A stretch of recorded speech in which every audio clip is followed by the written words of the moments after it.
Buenas tardes para todos. Vamos a iniciar la clase de hoy. Bueno, soy doctor. Dale. Bueno, entonces empezamos con la parte de infectología. Dentro de esta área, uno de los capítulos más importantes y más largos es el VIH-Sida, ¿verdad?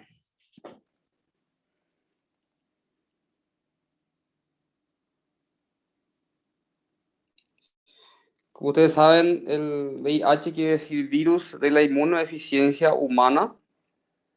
Existen dos grandes grupos de este virus, el tipo uno y el tipo 2, ¿verdad? El tipo uno el que está distribuido ampliamente a nivel mundial y el tipo 2 se ve más en zonas del África, ¿verdad? Bueno, entonces todo paciente se puede contagiar, ¿verdad? A través de la transmisión, principalmente por vía sexual. Y uno es portador por mucho tiempo, ¿verdad? Un promedio entre 5 a 15 años. En los hombres puede tardar hasta 15 años, inclusive esa fase latente, en las mujeres puede ser menos y en niños aún menos, entre 4 o 5 años ya, hasta que llega a la etapa final o fase de crisis o fase SIDA, ¿verdad? SIDA es el síndrome de inmunodeficiencia adquirida, donde aparecen las enfermedades marcadoras de la enfermedad ya en fases avanzadas, ¿verdad? Bueno, el virus tiene varias proteínas de envoltura en la superficie, también a nivel nuclear, y un poco para entender, ¿verdad? Para hacer el diagnóstico a través del método de Western blot, se tiene que ver por lo menos como mínimo dos bandas de antígenos proteicos de la envoltura del virus, ¿verdad? Ahí ustedes ven que hay varios antígenos. Tenemos el GP120, GP41, el P17, P24, el P6, P7, que son todo bandas de proteínas que se ven en el Western blot. Tiene que haber por lo menos dos bandas para confirmar el diagnóstico de la infección por el virus de la inmunodeficiencia humana, ¿verdad?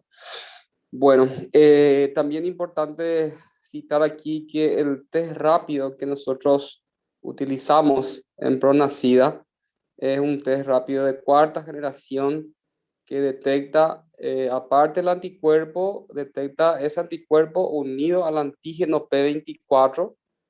Entonces tiene una sensibilidad y especificidad muy alta.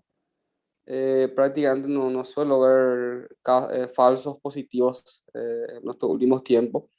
Entonces, de cuarta generación detecta anticuerpo y antígeno, y ese periodo de ventana que anteriormente se hablaba, hoy día ya no existe, ¿verdad? Anteriormente la serología daba positiva al tercer, cuarto mes recién del inicio de la infección. Hoy en día con el test rápido de cuarta generación, los diagnósticos podemos hacer ya a partir de la tercera o cuarta semana desde el inicio de la infección, ¿verdad? O sea, mucho más rápido de lo que antes se hablaba de periodo de ventana, que hoy en día eso ya no existe, ¿verdad? Bueno, también tenemos que ver que tiene varias enzimas replicativas el virus, de entre ellas la traquistrasa inversa, tenemos la proteasa, tenemos la integrasa. Entonces, los medicamentos antirretrovirales que tenemos disponibles actúan justamente inhibiendo todas esas enzimas replicativas del virus, ¿verdad? Que vamos a ver más adelante. Entonces, nada más por eso le muestro todas las características, todas las enzimas y los antígenos de la envoltura del virus que son útiles para el diagnóstico, y también dónde actúan los medicamentos antirretrovirales, ¿no? Bueno, entonces, la infección por el virus de la inmunodeficiencia humana consta de tres partes. Tenemos la primoinfección, cuando uno se contagia recién, que puede ser asintomático o puede haber síntomas inespecíficos, hasta cuadros neurológicos ya más serios, ¿verdad? Eh, por ejemplo, el síndrome Guillain-Barré puede aparecer ya en la fase de primo infección, ¿verdad? Las neuropatías también periféricas puede aparecer ya en la fase de primo infección ya aún no en etapa SIDA, ¿verdad? Luego tenemos una fase latente que hablamos, que uno es portador, incluso si es que no se hizo el diagnóstico en la primo infección, un paciente es portador por mucho tiempo y muchas veces uno ni sabe que tiene el virus, pero sí ya puede contagiar a otras personas. Entonces esa fase latente es asintomática y puede durar 5, 10, 15 años. Va a depender otra vez de la edad, del sexo, de factores de riesgo del paciente, de comorbilidades, para que eso evolucione más lento o más rápido, ¿verdad? Y bueno, y luego de ese tiempo llega la fase final, la fase tardía o fase de crisis o fase SIDA también, donde tenemos 26 enfermedades marcadoras que no decimos que son propias de VIH, pero si un paciente tiene alguna de esas enfermedades marcadoras, digamos que 99% hay que sospechar de VIH y solicitar el test para la confirmación, ¿verdad? Bueno, aparte de la infección oportunista que puede haber, que pueden ser virus, pueden ser bacterias, pueden ser hongos y también algunas neoplasias que también están producidas por virus. Por ejemplo, el linfoma cerebral primario está producida por el virus Epstein-Barr. El sarcoma de Kaposi está producido por el virus humano herpes tipo 8. Entonces, al final de cuentas son infecciones que pueden producir neoplasias. En las mujeres, el cáncer de cuello uterino por el virus papiloma humano también son marcadoras de la enfermedad por citar, ¿verdad? Bueno, entonces estuvimos hablando del diagnóstico. Anteriormente se hacía el test de Lisa, dos test de Lisa, si daba positivo, entonces luego se confirmaba por Western Blot. Hoy en día eso cambió. Sobre todo nos adaptamos a las directrices que da el Programa Nacional de Lucha contra el SIDA y también a nivel mundial ya lo más fácil, lo más rápido es hacer el test rápido. Eso se puede hacer en cualquier lugar, en urgencias. Se hace un pinchazo en el dedo con gotas de sangre, se pone un reactivo y el resultado tenemos en 5 a 10 minutos. Hay una raya de control y que en todo se cambia de color, que es, solamente indica que funciona el test.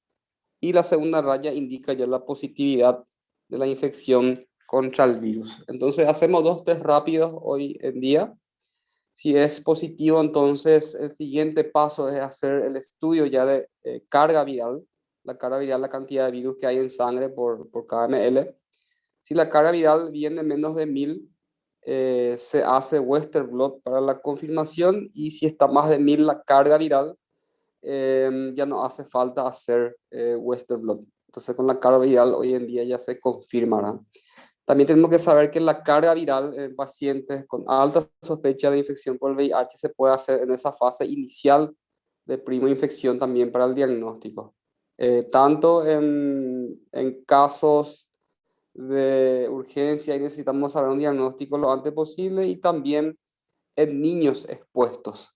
Los niños expuestos son niños de madre con VIH que si le hacemos el test rápido va a venir positivo, que sería un falso positivo por el traspaso de anticuerpos de la placenta al niño, ¿verdad? Entonces en los niños se usa carga viral para hacer el diagnóstico, ¿verdad? Pero eso es más de pediatría. Antes estuve explicando que los anticuerpos de la madre pueden dar positivo en el niño hasta los 1 año y 6 meses. Luego, pasados los 1 año y 6 meses, en el niño el diagnóstico se hace como el adulto, ¿verdad? Test rápido y carga viral y luego Western blot si la carga viral es menos de 1000, ¿verdad? Bueno, esos son los libros, pero en la última que tuvimos, el equipo de carga viral que nosotros disponemos no es tan moderno, digamos, entonces aquí utilizamos en Paraguay como parámetro el 5000 de carga viral. Si está menos de 5000, se hace Western blot. Si está más de 5000, ya se confirma el diagnóstico. Y el siguiente estudio que hacemos es el dosaje de linfocitos TCD4. Eh, Sabemos que tenemos los glóbulos blancos, tenemos los granulocitos y los agranulocitos Dentro de los agranulocitos tenemos los monocitos y los linfocitos. Dentro de los linfocitos tenemos el linfocito T y el linfocito B. Dentro de los T, a su vez, tenemos el T CD4 y el T CD8 y otras más de menor importancia, ¿verdad? Específicamente el virus ataca el linfocito TCD4. El valor normal del linfocito TCD4 en sangre es de 500 a 1000 células por milímetros y que es el rango normal, ¿verdad? Entonces, en un paciente que va evolucionando, eso va descendiendo progresivamente y cuando llega a un valor de 200 o menos ya se considera etapa SIDA. Tenga o no tenga síntomas marcadores, un valor del linfocito TCD4 de 200 o menos ya indica etapa SIDA, ¿verdad? Bueno, entonces tenemos el test rápido, tenemos carga viral, tenemos el CD4, tenemos el Western blot y obviamente siempre la clínica, ¿verdad? En fase latente el paciente va a ser normal, pero muchos ya debutan en fase SIDA, entonces es muy característico la clínica y las infecciones oportunistas más frecuentes que solemos diagnosticar son muy característicos, ¿verdad? Bueno, aquí vemos un esquema entonces de cómo va evolucionando la infección por el virus eh, luego del contagio. Vemos el valor normal del linfocito CD4 y llega un momento que empieza a descender hasta niveles, hasta llegar a cero y obviamente producir la muerte, ¿verdad? Sin tratamiento. Vemos que al principio hay una elevación importante de la carga viral porque hay una replicación y luego el organismo empieza a activar el sistema inmunológico y disminuye la carga viral por un buen tiempo, que puede durar 5, 10, 15 años, y llega un momento que el sistema inmune ya no puede controlar eso, empieza a aumentar la carga viral y empieza a disminuir el CD4, o sea, es inversamente proporcional. Cuanto más bajo el CD4, más alto la carga viral, ¿verdad? Entonces, en un paciente que está en fase latente puede tener una carga viral de, digamos, por mi experiencia, ¿verdad? De 5000, 10000, 15000. Y si está ya en fase avanzada, viene antes más de 100, ¿verdad? 100.000, 500.000, millones, millones fue lo más que vi de carga viral. Y entonces, cuanto más alto, más bajo el nivel de CD4, porque los virus son los que destruyen el CD4. Como vimos al principio, existe una elevación importante de la carga viral en la primera infección, entonces ese aumento de carga viral puede generar síntomas, eso va a depender de cada paciente, dependiendo de la cantidad de carga viral en la primera infección, y también un descenso transitorio importante del CD4 en la primera infección y producir también enfermedades, incluso de la etapa SIDA, marcadores de etapa SIDA, pero es menos frecuente eso, ¿no? Eh, bueno, entonces estoy hablando de las fases. Tenemos la fase precoz, la primera infección, es un cuadro asintomático en el 60%, en el 40% puede haber síntomas inespecíficos, una febrícula de días de duración que pasa a ser percibido, un cuadro pseudogripal, pero si empieza con un cuadro neurológico como una encefalitis, un Guillain-Barré, una neuropatía periférica, obviamente que ya es más sospechoso el diagnóstico, ¿verdad?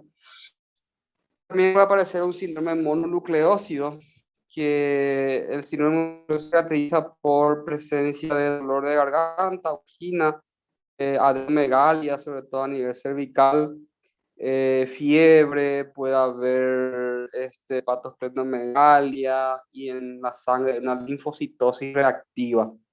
Entonces, esa es la clínica de un síndrome mononucleócido y existen 4 tipos de infecciones que pueden producir el síndrome mononucleócido. Tenemos el Epstein-Barr, propiamente dicho, tenemos el VIH, tenemos la toxoplasmosis y también citomegalovirus.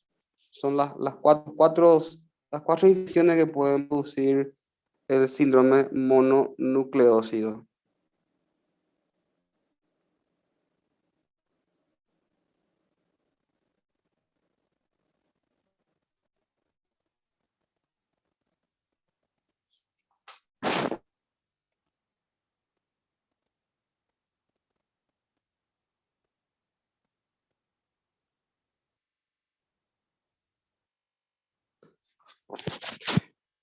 Bueno, entonces dijimos que se detecta a través del antígeno P24 con el test rápido de cuarta generación o la carga viral en el caso que dé negativo y la sospecha es alta.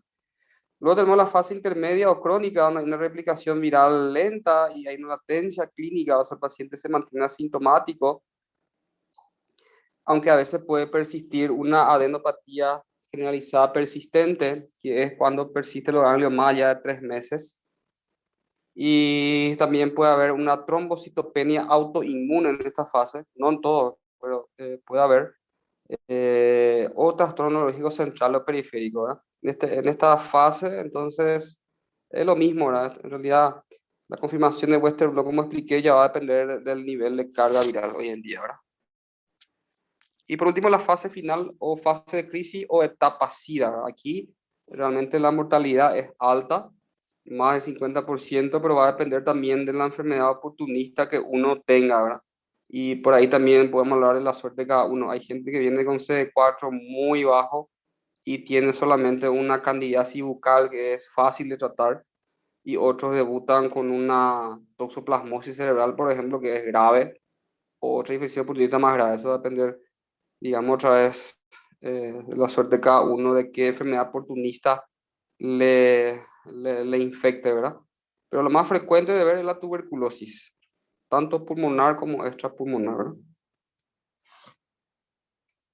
Pues entonces tenemos las fases, luego tenemos las categorías. La categoría se basa en las infecciones o manifestaciones clínicas que pueda haber.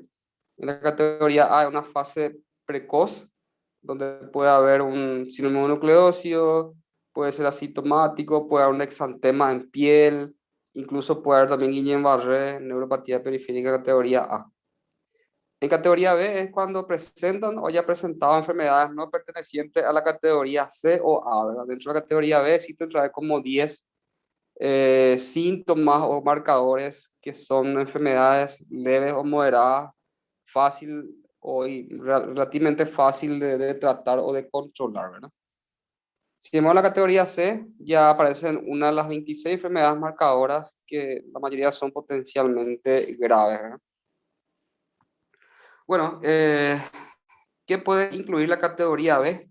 Dentro de la categoría B hay que saber que la mayoría de los síntomas está producida por el propio virus del VIH, ¿verdad? Entonces puede haber diarrea de más de un mes, siempre obviamente descartando otras causas, y una vez que descartamos todas las causas, consideramos que la causa es el propio virus, lo que da diarrea más o menos.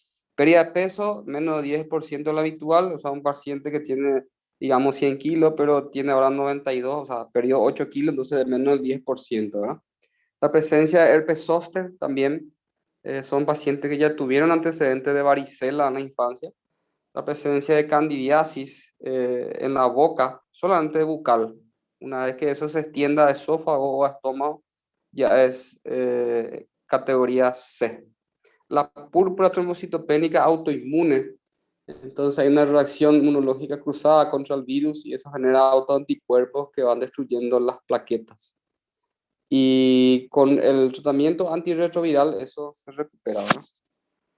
La neoplasia intracervical, también el SIN1 o SIN2, como le dicen en ginecología, también está en esta categoría. La presencia también de neuropatía periférica persistente, la leucoplaquia oral vellosa. La leucoplaquia es una lesión blanquecina en los bordes laterales de la lengua y eso indica replicación del virus Epstein-Barr.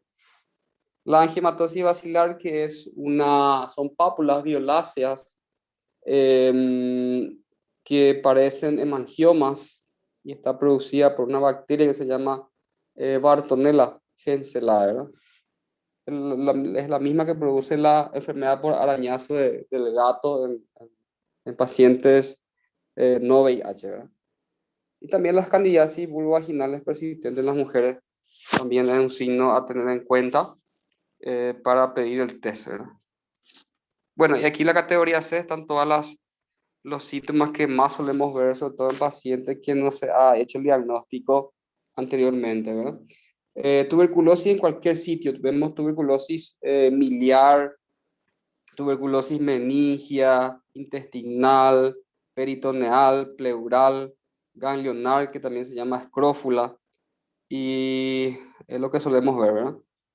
También hay que saber que en estos pacientes no se forman las cavernas como en un paciente que no es inmunodeprimido tan intensamente, ¿verdad?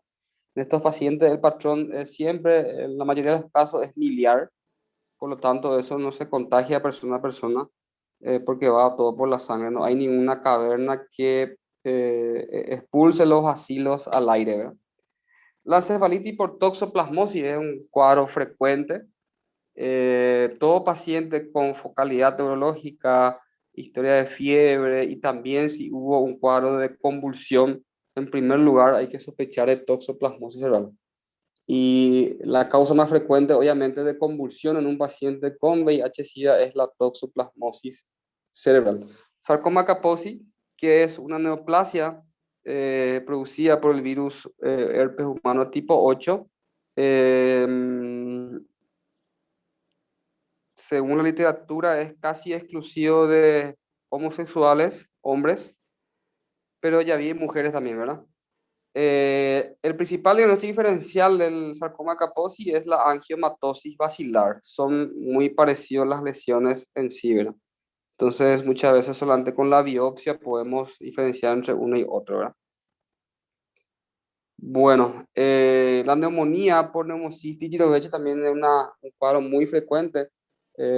Son pacientes parecidos a los que están con neumonía por coronavirus, porque son pacientes que desaturan, hacen una insuficiencia respiratoria hipoxémica severa y hasta lo último se mantienen lúcidos, ¿verdad? Es una hipoxia silenciosa, como le dicen del COVID, ¿verdad?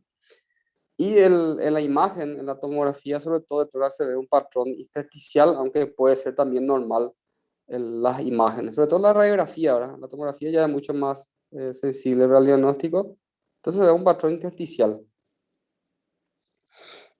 Bueno, el linfoma cerebral primario, que es una tumoración única en cerebro, en realidad yo nunca vi esto, está producida por el virus de Epstein-Barr. También tenemos la criptococosis extrapulmonar, sobre todo a nivel de las meninges, suele producir mucha meningitis. En estos casos hay cefalea, vómito, hipertensión craneana, pero no hay focalidad neurológica y tiene un síndrome meningio, ¿verdad? Entonces, por la punción lumbar se puede hacer el diagnóstico, ver el citoquímico, las características. Cuando es hongo siempre es mononuclear, se consume la glucosa, está aumentado las proteínas y se suele pedir la tinción de tinta china o la búsqueda del antígeno del hongo a través de la técnica de látex, todo en líquido cefalorraquídeo, ¿verdad? La leucoencefalopatía multifocal progresiva es una desmielinización progresiva producida por el virus JC. JC quiere decir John Cunningham, que es el paciente en el cual se detectó la primera vez este virus. Entonces lo que produce es una desmielinización. Puede producir focalidad neurológica, alteración del estado de conciencia, pero nunca hay hipertensión endocraneana porque no existe edema cerebral, solamente hay una desmielinización que se suele ver a través de la resonancia encefálica simple, ¿verdad? El síndrome de consunción o síndrome de consumición, o también se le llama wasting síndrome, son pacientes ya que pierden peso más del 10% de lo habitual, o sea, hay una pérdida importante de peso. La encefalopatía por VIH puede producir un cuadro que se llama complejo de demencia-sida, que por el propio virus. Obviamente por descarte, siempre descartando primero encefalitis por otras causas, meningitis o alguna lesión ocupante de espacio que altere el sensorio, ¿verdad? La presencia de herpes simples crónico en la piel, esos pacientes que no se curan o es muy recidivante la lesión por herpes simple, entonces también ya está en etapa SIDA. La infección por Mycobacterium avium es poco frecuente, produce fiebre, produce diarrea, hepatosplenomegalia y es característico la elevación importante de la fosfatasa alcalina. Y dentro de la neumocistosis es característico el aumento de LDH en sangre. LDH es lactodeshidrogenasa. Cristoporidio, que produce diarrea crónica también, es un parásito. El linfoma de Burkitt, la isosporidiasis más de un mes, que también es un parásito. Linfoma inmunoblástico, esto nunca vi. Las candidiasis de bronquio, tráquea, pulmones o esófago, sí es frecuente. Aquí hacemos diagnóstico por unidad nomás. Unidad diagnóstica se llama cuando vemos un paciente que tiene candidiasis bucal, muget bucal, y aparte tiene disfagia o dinofagia. Entonces, por unidad diagnóstica, obviamente que es una esofagitis candidiásica también, ¿verdad?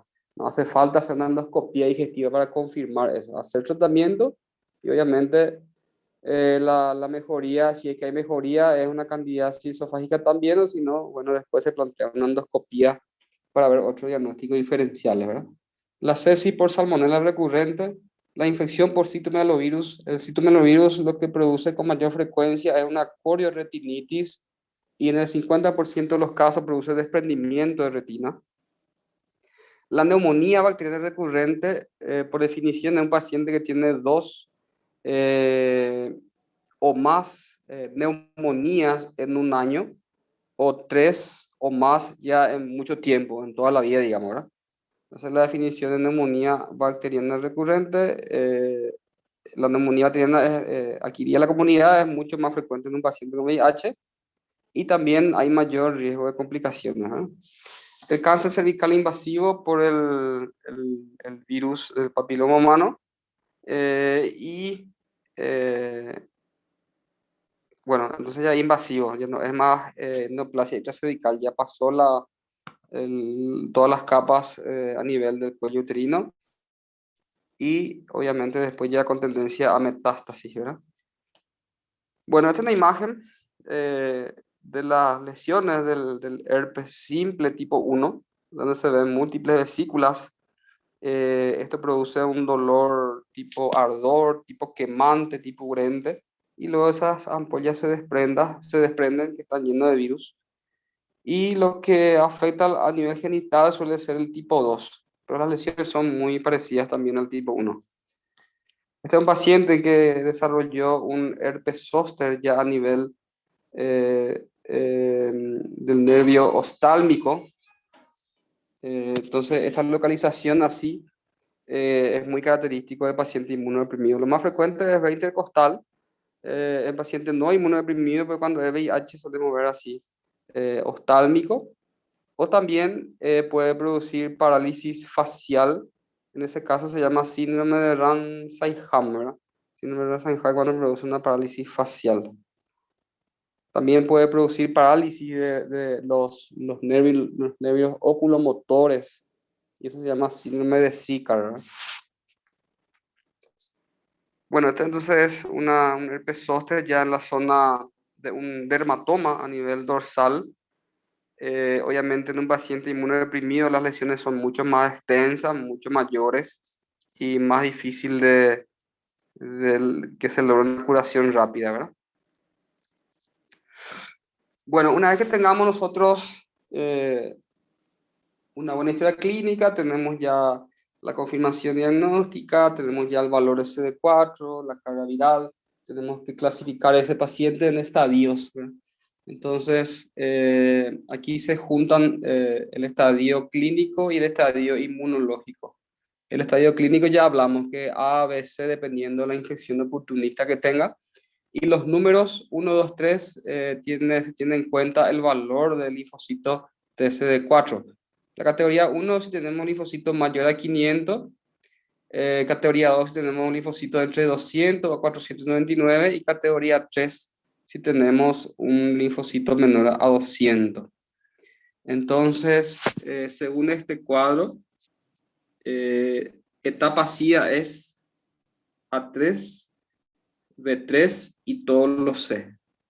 Porque en todos los C, obviamente, tenemos ya enfermedades marcadoras de la categoría C. Y en el número 3 es porque el CD4 está menor a 200. Entonces, todo lo que marqué ya es etapa SIDA. A3, B3 y todos los C. Etapa SIDA. Bueno, vamos a hablar ahora de las infecciones oportunistas más frecuentes. Dentro de las infecciones pulmonares, está descrito en los libros, si tenemos un paciente que tiene fiebre alta, menos de 7 días de clínica, y obviamente todo expectoración, y vemos un infiltrado lobular en la radiografía, en el hemograma tenemos leucocitosis, neutrofilia, tenemos la proteína C reactiva elevada, que generalmente se eleva cuando hay gérmenes capsulados como el neumococo. Lo más probable es que sea una neumonía bacteriana el cuadro. En ese caso, el tratamiento eh, debe ser similar a la población general, siempre combinando un antibiótico con cobertura para neumococo y también otra para gérmenes atípicos. Entonces puede ser ceftriaxona más claritromicina o levofloxacina solo. La levofloxacina solo sabemos que cubre también gérmenes atípicos y los neumococos, ¿verdad? Y también Staphylococcus.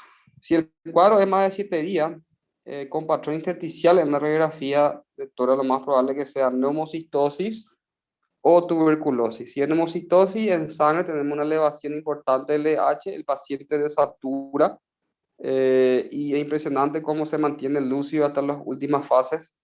Es una hipoxia silenciosa, es muy parecida a la neumonía por COVID, pero la imagen difiere un poco, ¿verdad? La tuberculosis, que se puede confirmar a través del estudio de GeneXpert, que detecta en realidad el GeneXpert es una técnica de reacción en cadena de la polimerasa que detecta el ARN de la bacteria, y también su función es ver si hay o no resistencia a la rifampicina en el tratamiento de la tuberculosis, ¿verdad?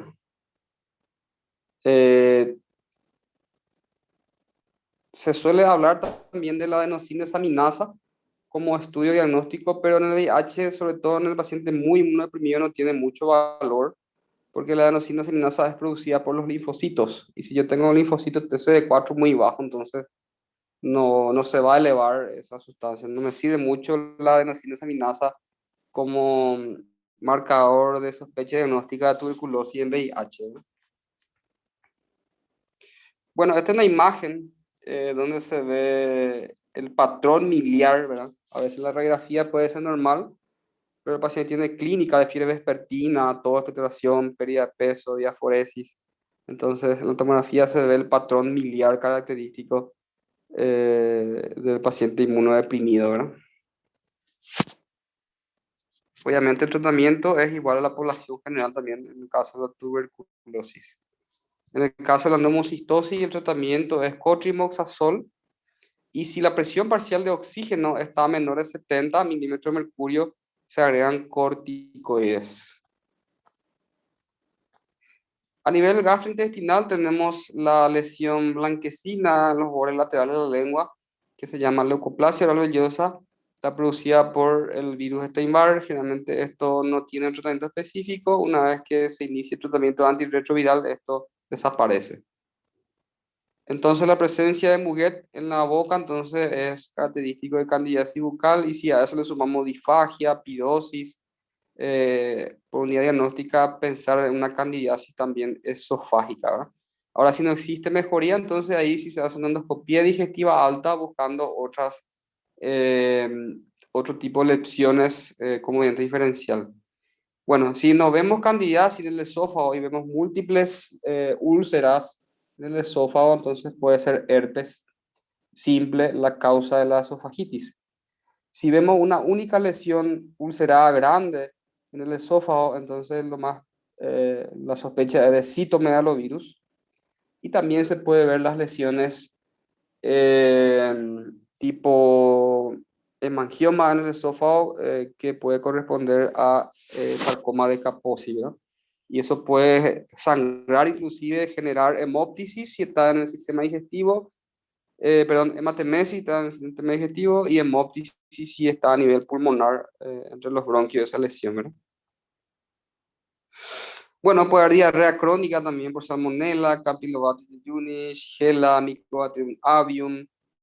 Giardia, Isospora. En nuestro medio es frecuente ver diarrea por estrongiloides, temporalis. Esta es la leucoplasia oral vellosa. Es bien en el borde lateral de la lengua. Sin embargo, candidiasis se ve en la base de la lengua, en la región superior de la lengua se ve el muguet. Si es lateral, así como es en la imagen, es leucoplasia oral vellosa. Ahora, esto sí es muguet candidiásico. Vemos ahí en la parte interna de la mejilla, se ve entonces el muguet, que son las lesiones por candidiasis. Y esta es una endoscopía digestiva alta, donde se ven las candidiasis en el esófago, ¿verdad? Pero como le digo, por la clínica uno debe expectar nomás hacer una endoscopía, porque es algo frecuente y obviamente un paciente que tiene candidiasis bucal y tiene disfagia, pirosis, hasta demostrar lo contrario, es candidiasis esofágica, ¿verdad? Bueno, en cuanto a las afecciones del sistema nervioso central, podemos tener una meningoencefalitis vírica autolimitado o puede ser crónico, puede ser recidivante, por virus del herpes simple, también por virus del herpes zóster. Puede haber una polirradiculo neuritis aguda en prima infección también, pero esto antes suele ser autolimitado. El complejo de demencia-sida es la causa más frecuente de afección del sistema nervioso central en el paciente con etapa SIDA, ¿verdad? Puede haber una paraparesia espástica crónica progresiva, puede haber una neuropatía distal sensitiva, puede haber meningitis por tuberculosis o una masa en el cerebro que se llama tuberculoma. También puede haber meningitis por Cryptococcus. A su vez también se puede formar un criptococoma, que es una masa del hongo enquistada en el cerebro. Y la toxoplasmosis, que es la causa más frecuente de infección cerebral local y es la causa más frecuente de convulsión también, ¿no? Ya hablamos de la encefalitis herpética, que puede ser por virus tipo 1, tipo 2. La retinitis o encefalitis por citomegalovirus. Y aquí vemos abajo una imagen de la resonancia encefálica simple de un paciente con una leucoencefalopatía multifocal progresiva producida por el virus JC. Fíjense que no hay efecto de masa, no hay desplazamiento en la línea media, por lo tanto no hay hipertensión craneana, pero sí se ve la desmielinización a través de la resonancia magnética. Es una infección viral que no tiene un tratamiento específico, pero con el uso de antirretroviral se puede detener su progresión, ¿verdad? Y esta es la imagen que se puede ver la tomografía con contraste, o mejor, una resonancia encefálica con contraste, donde se ven múltiples lesiones que captan contraste en anillo. Entonces, es como un anillo, se ven múltiples anillos. Esto es característico de toxoplasmosis cerebral, que es muy frecuente como infección oportunista. De todo paciente que viene con convulsión, fiebre, focalidad neurológica y vemos esto, amerita iniciar tratamiento a ciegas sin confirmación para toxoplasmosis. Y si al cuarto o quinto día no existe una mejoría clínica, obviamente sí ahí planteamos una biopsia cerebral para ver otros diagnósticos diferenciales, que puede ser linfoma, tuberculoma, criptococoma, etc. La afección hematológica puede haber una anemia intensa por parvovirus B19 o también por Bartonella, Genselae. También puede haber la plaquetopenia autoinmune que ya hablamos, que generalmente eso responde al tratamiento antirretroviral. Luego las neoplasias, el sarcoma de Kaposi por el virus humano tipo 8, predomina la mitad superior del cuerpo, o sea, de cintura para arriba es más frecuente estas lesiones. Y si tenemos de cintura para abajo, entonces puede ser angiomatosis basilar, que es su diagnóstico diferencial, ¿verdad? Sarcoma Kaposi puede afectar prácticamente cualquier órgano, puede afectar la piel, ganglios, el sistema digestivo, respiratorio, cavidad bucal, paladar, se suele ver también las lesiones. Y los linfomas son raros, al menos en nuestro medio. Y luego el HPV, que puede producir cáncer de cuello uterino y también hay que saber que puede producir también cáncer anal en pacientes hombres que tienen relación con hombres, ¿verdad? Entonces, el Papa Nicolau anual en esos pacientes es como screening diagnóstico importante para ver si no hay coilocitos, ¿verdad? Y la colposcopía también anual en mujeres para ver si no hay evidencia o inicio de una infección por HPV. Acá se ve la imagen de sarcoma Kaposi. Fíjese que son como hemangiomas, son pápulas violáceas que predomina de cintura para arriba. Acá se ve en el paladar también esas lesiones violáceas, puede haber en esófago, en estómago, puede haber también en pulmón, eh, etcétera, ¿verdad? Bueno, la profilaxis para estos pacientes eh, está recomendado hacer la aplicación antigripal anual para prevenir la gripe y secundariamente una neumonía bacteriana. Hay que saber que la vacuna antigripal son virus muertos, entonces no puede producir la enfermedad. Obviamente, si un paciente tiene un CD4 muy bajo, por ahí la vacuna no sea tan eficaz porque no encuentra células para estimular, ¿verdad? Pero idealmente, si tiene CD4 más de 200, ya son efectivas las vacunas, ¿verdad? Más efectivas. Pero igual, un paciente con CD4 muy bajo igual se puede vacunar. Lo que está contraindicado es usar vacunas con virus vivos, ¿verdad? La polio, por ejemplo, ¿verdad? La antineumocóxica cada 5 años para la prevención de neumonía. Hoy en día también se fijaron en el certificado de vacunación del Ministerio de Salud, entra como enfermedad inmunodepresiva la vacunación contra el COVID-19. También la vacuna contra hepatitis A y para hepatitis B en pacientes seronegativos. ¿Qué quiere decir eso? Son pacientes que nunca tuvieron infección por hepatitis A o por hepatitis B. Hasta hoy en día aún no existe vacuna para hepatitis C, pero sí hay para A y B. Para hepatitis B son 3 dosis, día 0, día 2 meses y luego 6 meses. Como ustedes saben, la hepatitis B y C también son enfermedades de transmisión sexual y suele haber coexistencia de 2 o más incluso infecciones de transmisión sexual en un mismo paciente, ¿verdad? Es frecuente la coinfección con sífilis, es frecuente la coinfección con hepatitis B y otras ETS, ¿verdad?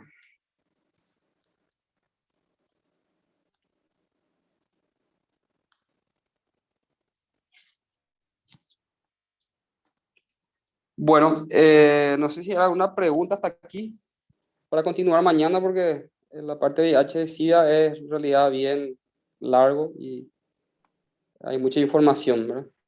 Doctor, Sí, ¿cómo uno calcula el CD4 por el hemograma, verdad? O, no, eso se hace a través de una técnica especial, ¿verdad? Se hace por laboratorio, se saca la sangre y te da un número ah, casi exacto, ¿verdad? sí, sí, sí. Pero existe también una forma matemática aproximada de saber, ¿verdad? Por ejemplo, si vemos nosotros en el hemograma que hay 1000 linfocitos, por ejemplo, de esos 1000 linfocitos, 70% es CD8 y 30% es CD4. Y ahí otra vez, de ese CD4, eh, no, perdón, de 1000 linfocitos, 70 es B y 30% es T. Sí. Y otra vez, de ese linfocito T, 70% es CD8 y 30% es CD4. Ahí, Entonces, de esa forma más o menos se puede hacer una regla de 3 y calcular el valor aproximado, aunque no es muy fidedigno eso, ¿verdad? Lo más importante es hacer de forma por laboratorio, ¿verdad? ok. Doctor, Sí, por ejemplo, o sea, a mí siempre o sea, desde el año pasado me confunde muchísimo la parte para decir que ya es SIDA, entonces lo más importante es el CD4, el recuento. sí. Recuento de CD4 menor a 200 en ausencia de síntomas o que tenga algún marcador de la categoría Sí. C, ¿verdad? Y por Entonces, ejemplo, Por Sí. ejemplo, ya que entraste en eso, ¿verdad? Puede haber un paciente, por ejemplo, con tuberculosis pulmonar y tiene un CD4 de 600, ¿verdad? Igual ya es Ujú. SIDA. Igual ya está pasida porque tuberculosis está como marcador, independientemente al nivel de CD4, ¿verdad? Y eso es un dato interesante, ¿verdad? La tuberculosis puede aparecer con cualquier nivel de CD4, con cualquier nivel. Entiendo. Viste que cuando en los primeros meses de infección hay baja, o sea, bajan los linfocitos porque hay una alta carga viral, como mostraste Sí, en el gráfico. Y puede por haber un ejemplo, si descenso ahí a mí se transitorio. me presenta, sí, y si ahí a mí se me presenta con una patología de categoría C, ¿directamente ya debutó con SIDA o cómo sería? Sí, así mismo. Es algo Ah, poco frecuente eso, pero ya está en la etapa SIDA. Puede ocurrir eso. Pero o- hay que ver que el diagnóstico que vamos haciendo nosotros es cambiante, ¿verdad? Nosotros podemos sacarle a un paciente de etapa SIDA, ¿se entiende? O sea, entiendo. viene un paciente que debutó y tenía 100 de CD4 y tiene una toxoplasmosis cerebral, por ejemplo, en ese momento está en etapa SIDA. Yo le voy a tratar, le inicio antirretroviral, va a haber una mejoría clínica lentamente progresiva, después de 3, 4 meses el paciente ya está estable, asintomático, subió de peso, su CD4 ya tenemos 350, entonces ya le sacamos de esa etapa SIDA, ¿verdad? O sea, Entiendo. volvemos a reclasificar el estadio, ¿verdad? Ya, está bien. Muchas gracias. ¿Alguna pregunta más? Lo que me faltó decir como último es que la infección es oportunista también cuando nosotros pensamos en cuál podría ser, se tiene en cuenta también el valor de CD4 del paciente, ¿verdad? Entonces, como dijimos, tuberculosis, por ejemplo, puede aparecer con cualquier nivel de CD4, con cualquier nivel, ¿verdad? La toxoplasmosis cerebral aparece antes con CD4 menor a 200, ya en etapa cialo. Sarcoma Kaposi puede aparecer ya con CD4 menor a 300. La neumonía por neumocitis Girovechi puede aparecer con CD4 menor a 100, más bajo aún. La criptococosis también por debajo de 100. La leucoencefalopatía multifocal progresiva, que he visto un caso en toda mi experiencia, aparece con CD4 muy bajo, menor a 50. Síndrome de Wasting síndrome también con CD4 muy bajo, menor a 50. Herpes simple crónico ya puede aparecer con CD4 menor a 300. El criptoporidio que produce diarrea con CD4 menor a 300, por ejemplo, por citar. La candidiasis suele aparecer con CD4 menor a 200. La infección por citomegalovirus suele aparecer con CD4 menor a 50. La neumonía bacteriana con CD4 menor a 300 ya puede aparecer. Entonces, importante también saber el nivel de CD4. O sea, si yo tengo una afección ocular y no sé qué es, pero el paciente tiene un CD4 de 150, entonces ya descarto prácticamente citomegalovirus, ¿verdad? Entonces, cada infección otra vez aparece dependiendo del nivel de CD4, ¿verdad? Gracias, doctor. ¿Alguna pregunta más? Doctor, yo Creo. tengo una pregunta. O sea, hay Sí, algo que no me quedó muy claro con respecto a la carga viral. Porque sí, primero, ¿verdad? Dijiste que era menor a 1000, recurrís al Western Blot. Pero si es mayor a 1000, no es necesario, ¿verdad? Pero después dijiste así algo de mismo. 5000. Sí, sí, no, lo que pasa es que en los libros está como algo más nuevo, 1000. Pero en Pronacida Paraguay, nuestro equipo de dosaje de carga viral ya es muy antiguo. Ah, Entonces, por eso en Paraguay se usa 5000 porque no tenemos nosotros el equipo moderno que usan otros países para tener esa alta sensibilidad de conteo de carga viral. Solamente por eso. ahora sí ya. Sí, sí, Gracias, tuvimos doctor. una reunión justamente y yo eso recalqué, ¿verdad? Pregunté que en los libros está 1000, ¿verdad? Y que por qué nosotros hacemos 5000 y me explicaron que era por eso, ¿verdad? Que el aparato de dosaje de carga ya es más antiguo y todo eso. Entonces, puede haber errores, ¿verdad? Dale, doctor, Pero, gracias. pero debería ser 1000, ¿verdad? Según si es que estamos actualizados, avanzados a nivel internacional, tiene que ser 1000. Entonces podemos continuar mañana. Las 13 horas, 13 días a más tardar. Hoy tuve un problema nomás con mi equipo y no pude ingresar rápido. Entonces mañana continuamos con el tratamiento. Está bien, doctor. Luego, Hasta mañana.